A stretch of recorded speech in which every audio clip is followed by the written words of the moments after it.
Assalamualaikum warahmatullahi wabarakatuh. Selamat pagi semuanya. Hari ini kita sudah memasuki pertemuan ke-6 untuk mata kuliah arsitektur berkelanjutan. Nah, untuk materi yang ke-6 ini adalah masih melanjutkan pertemuan minggu lalu, yaitu tentang prinsip-prinsip sustainable architecture, di mana kali ini yang akan saya bahas adalah tentang air, limbah, dan material. Yang pertama air, kenapa air harus kita merupakan bagian dari sustainable architecture, yaitu tadi karena 70% dari permukaan bumi itu adalah air. Terus kita berada pada negara beriklim tropis, di mana terdapat dua musim, musim panas dan musim hujan. Dan ketika musim penghujan itu sebenarnya apabila kita memanfaatkan air hujan secara maksimal, nah air hujan itu bisa memenuhi 87%, sekitar 85-87% dari kebutuhan air yang kita gunakan sehari-hari, seperti itu. Terus selain itu 70% dari permukaan bumi kita memang adalah air. Nah, air di sini dibedakan menjadi 3. Jadi ada 3 air yang bersinggungan dengan kita dalam sehari-harinya. Pertama ada rainwater atau air bekas buangan dari air hujan ya. Ya rainwater ya adalah air dari air hujan ya. Yang biasanya kalau ketika hujan ya sudah airnya terbuang saja dengan percuma gitu ya. Selanjutnya ada grey water. Grey water itu adalah air bekas cuci pakaian, cuci piring, air bekas mandi, itu kita sebut dengan grey water. Ini adalah air yang sehari-hari dibuang oleh kita. Yang terakhir adalah black water. Nah, kalau black water ini merupakan limbah cair dan padat dari toilet. Jadi khusus yang dari toilet itu black water, lalu air bekas cuci-cucian yang tadi grey water, sementara kalau air hujan di sini adalah rain water. Nah, sebuah karya arsitektur berkelanjutan itu harus melakukan hal-hal berikut terhadap keberadaan air-air tadi. Yang pertama adalah mengolah air tersebut dan menggunakannya kembali ke dalam bangunan. Yang kedua, membuang sebagian kecil saja ke saluran kota. Sehingga jadi air tersebut kita olah, sebagian besar digunakan dan sebagian kecil baru dibuang ke saluran kota. Selanjutnya adalah sebuah karya arsitektur berkelanjutan itu harus menyediakan area-area penampungan air. Nah, sehingga kriteria untuk arsitektur berkelanjutan adalah yang pertama yang berkenaan dengan air, water efficiency atau penghematan dalam penggunaan air. Penggunaan air secara efisien. Lalu water sufficiency, kecukupan air. Terus water substitution atau pergantian air, dan water reuse, recycle, and harvesting. Jadi di sini air digunakan kembali untuk kebutuhan lain, baik dalam skala kota maupun dalam skala bangunan. Jadi reuse itu maksudnya air digunakan kembali, di recycle, dan dipanen gitu ya. Nah, aplikasinya seperti apa dalam sebuah desain? Yang pertama, bisa menggunakan atap sebagai penerima air yang akan diolah dalam bangunan. Jadi pada atap bangunan itu sudah dirancang ada pemipaan-pemipaan yang terhubung ke saluran ke bak penampungan. Atau di dalam kita bisa juga menggunakan pipa bak-bak penampungan pada halaman, di mana kita bikin sumur-sumur resapan. Nah, masing-masing sumur resapan itu nanti terhubung ke satu bak penampungan, itu seperti itu juga bisa. Terus yang kedua, mengolah kembali air yang terbuang dalam bangunan, baik air hujan, grey water, black water, yang disebut sebagai konversi air. Jadi ini memang mengolah kembali. Terus menggunakan kembali air hujan untuk keperluan sehari-hari. Nah, air hujan yang tadi ditampung dari atap misalnya di situ kita sediakan pada talangnya itu pipa pemipaan yang disalurkan ke bak penampungan, terus nanti ada bak-bak kontrol ya di halaman rumah kita misalnya, atau bak-bak sumur-sumur resapan kecil-kecil di halaman kita yang terhubung ke bak penampungan tadi. Nah, itu kita bisa menggunakan kembali air hujan untuk keperluan sehari-hari. Mengolah air hasil cuci piring, cuci baju, dan mandi sehingga bisa digunakan kembali untuk menyiram tanaman. Jadi air buangan yang grey water tadi itu diolah kembali sehingga airnya itu sudah jauh lebih baik dan bisa digunakan untuk menyiram tanaman. Sementara kalau yang air hujan bisa untuk minum, bisa untuk mandi, bisa untuk memasak gitu ya. Mengolah air hasil toilet menjadi kompos. Nah, ini yang black water tadi diolah menjadi kompos sehingga dapat digunakan untuk menyuburkan tanah. Misalnya, kalau kita membuat bangunan yang sustainable architecture dengan menerapkan sustainable architecture secara menyeluruh, nah ini kita bisa gunakan misalnya di area perkarangan kita membuat vertical garden, ada urban farming gitu ya. Nah, komposnya itu kita ambil dari air hasil dari pengolahan hasil toilet tadi. Sementara pada skala kota, kita bisa menggunakan sistem SUD atau Sustainable Urban Drainase yang merupakan sistem pengolahan ulang air untuk mencukupi kebutuhan air bagi penduduk. Nah, di sini air hujan ditampung di bak penampung yang bersih dan diproses dengan alat sehingga layak digunakan. Ini kalau air hujan ya. Jadi memang ada bak penampungnya. Bak penampungnya harus bersih dan memang harus diproses dulu air hujan itu sehingga layak untuk digunakan. Kenapa kita harus memaksimalkan air hujan? Yaitu tadi karena air hujan yang jatuh ke fasad bangunan atau ke area halaman kita itu sebenarnya dapat mencukupi 87% kebutuhan air bersih. Gitu. Apabila kita memanfaatkannya secara maksimal. Sementara grey water itu dikelola dan diuraikan di dalam kolam. Ini adalah pengolahannya ya. Sehingga ketika keluar sudah selesai di penguraian dalam kolam itu bisa menghasilkan a purified water atau air yang sudah dijernihkan kembali gitu. Ini bisa untuk menyiram tanaman gitu ya. Nah, ini adalah sistemnya tadi. Jadi nomor 1 ada bak-bak penampung air hujan di sini kita lihat. Di sini terhubung dengan pipa-pipa. Pipa-pipanya itu bisa berasal dari atap gitu ya. Bisa juga berasal dari bak-bak kontrol yang ada di halaman gitu. Nah, terus nomor 2 ini saluran pipanya dari penampungan air hujan. Terus yang ketiga pipa untuk menampung air hujan dari atap. Nah, ini itu ya disalurkan dari pipa-pipa. Nah, selanjutnya pipa air hujan yang sudah dikelola disalurkan ke shower. Nah, ini ya disalurkan ke shower, terus untuk flush toilet. Nah, air hujan juga yang sudah dikelola juga bisa untuk menyiram tanaman gitu. Jadi di sini air masuk, di sini ada bak penampungan, lalu bisa dikeluarkan untuk flush toilet, untuk shower atau kebutuhan lainnya.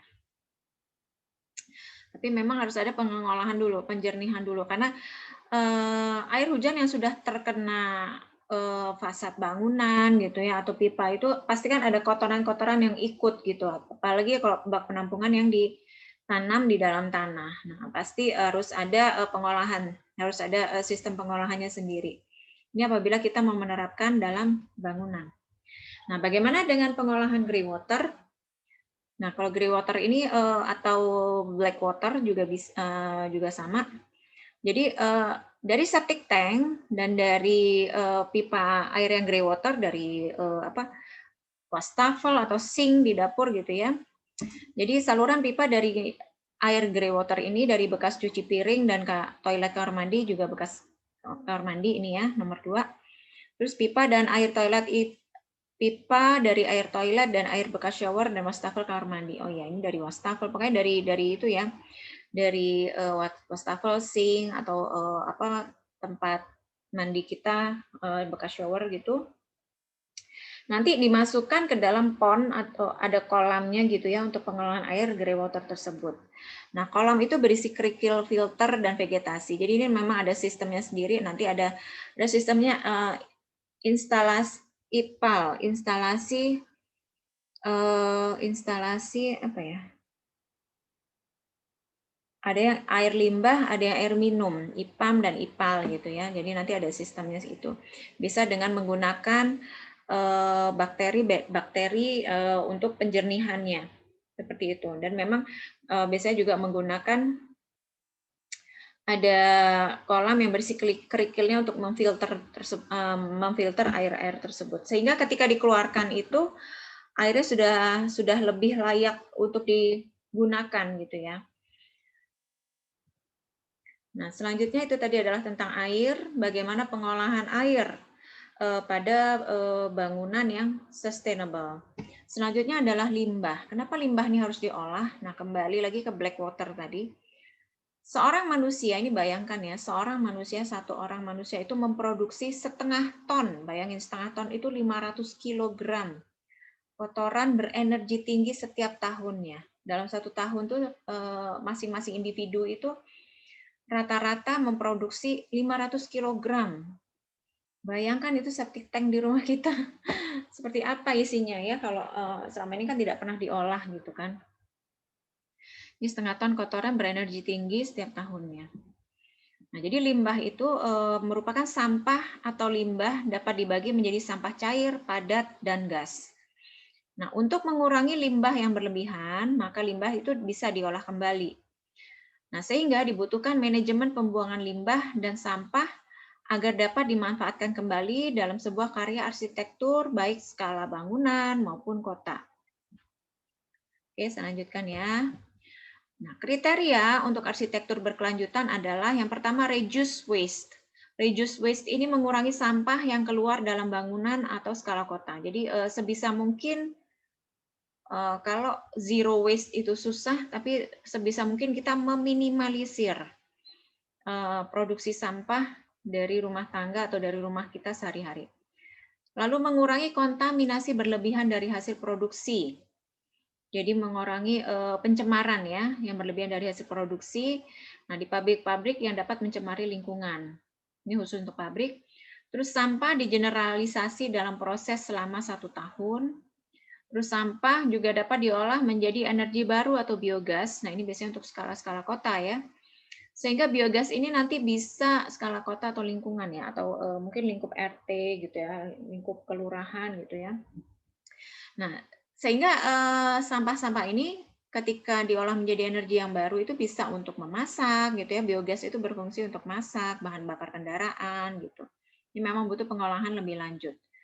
Terus bisa juga dengan penggunaan kembali dengan reuse recycle. Jadi reduce, reuse, recycle, ngurangin atau penggunaan kembali atau didaur ulang. Nah, ini material-material yang tidak diserap tanah ke dalam karya desain arsitektur berkelanjutan. Nah, ini nanti hubungannya dengan yang ketiga. Tadi kan air, limbah, nanti material. Nah, ini penggunaan kembali ini, material-material tadi ini nanti berhubungan dengan material. Materi yang akan saya sampaikan habis setelah ini. Nah, banyak juga arsitektur yang menggunakan material bekas. Material-material bekas digunakan kembali, dan tetap bisa memenuhi aspek estetikanya dalam suatu bangunan. Misalnya nih, penggunaan jendela-jendela atau pintu-pintu bekas pada bangunan baru. Itu biasanya kalau bangunan-bangunan kuno yang dirubuhkan, nah itu biasanya ubin-ubinnya jadi rebutan tuh. Sehingga penggunaan ubin-ubin atau saniter bekas pakai, nah itu juga bisa masuk ke sini, reuse tadi ya, reuse. Jadi untuk mereduce limbah. Bisa juga penggunaan material-material kayak sekarang yang lagi tren itu penggunaan kontainer ya, kontainer-kontainer yang shipping itu digunakan lagi untuk sebagai bangunan. Nah, itu sebagai bentuk dari penggunaan kembali. Karena kalau di pelabuhan-pelabuhan itu ya itu terbengkalai ya, menumpuk gitu kontainer-kontainer tersebut. Jadi kayak sampah kontainer. Nah, apabila kriteria tersebut dalam desain aplikasinya, kriteria tersebut dalam desain adalah dengan cara yang pertama, pengolahan kembali sampah cair dan padat menjadi sumber energi, bisa biomasa, biofuel, biogas, dan lain sebagainya. Selanjutnya, menggunakan material bangunan yang dapat didaur ulang dan material hasil daur ulang atau penggunaan material bangunan bekas ke dalam bangunan baru. Jadi di sini maksudnya kita bangunan itu bisa menggunakan bahan-bahan daur ulang atau material bangunan yang dapat didaur ulang gitu maksudnya, atau material hasil daur ulang, atau ya itu tadi penggunaan material-material bekas kayak tadi pintu bekas, ubin bekas, atau saniter bekas gitu ya ke dalam bangunan yang baru. Nah, yang tadi adalah tentang limbah. Limbah. Selanjutnya kita masuk ke material. Nah, material di sini tetap dalam penggunaannya harus kita kaitkan dengan keamanan dan kenyamanan penghuni. Dan tentu saja harus sustainable tadi ya. Seperti apa? Jadi material di sini adalah material yang dimaksud material adalah material yang akan kita gunakan pada suatu bangunan yang baru mau digunakan atau yang sedang digunakan atau yang telah digunakan gitu ya. Sudah pernah digunakan gitu. Kriterianya adalah kriteria material yang berkelanjutan adalah durable. Durable itu tahan lama, tahan banting, masa pakainya panjang gitu ya. Reclaimable, bisa diklaim. Non-toxic, tidak beracun. Terus biodegradable atau bisa mengalami biodegradasi. Di sini dalam artian bisa diserap tanah, tidak mencemari tanah. Nah, apabila materialnya tidak biodegradable, maka harus dapat diolah kembali atau bisa didaur ulang lagi gitu ya. Material yang memberikan sedikit emisi udara dalam pembuatan maupun penggunaannya. Nah, di sini tidak menghasilkan polusi ya, baik pada saat produksinya maupun setelah jadi dan ketika digunakan gitu. Memiliki umur yang panjang, yaitu tadi ya durable tadi ya, memiliki umur panjang dan repairable, bisa diperbaiki. Selanjutnya, apabila mau menggunakan material dari alam, pastikan material yang cepat tumbuhnya. Jadi bukan kayu-kayu gelondongan yang besar-besar di mana itu butuh puluhan bahkan ratusan tahun untuk mencapai kualitas tertentu ya, tapi lebih kepada yang cepat tumbuhnya, produksinya cepat secara alami. Contohnya bambu, bambu itu termasuk cepat pertumbuhannya. Dan bambu itu tahan lama, elastis gitu ya. Nah, aplikasi kriteria tersebut dalam desain adalah pertama, aplikasi material tadi ya sama dengan limbah, reuse, menggunakan material bangunan yang telah digunakan, lalu recycle, menggunakan material hasil daur ulang atau material yang bisa didaur ulang.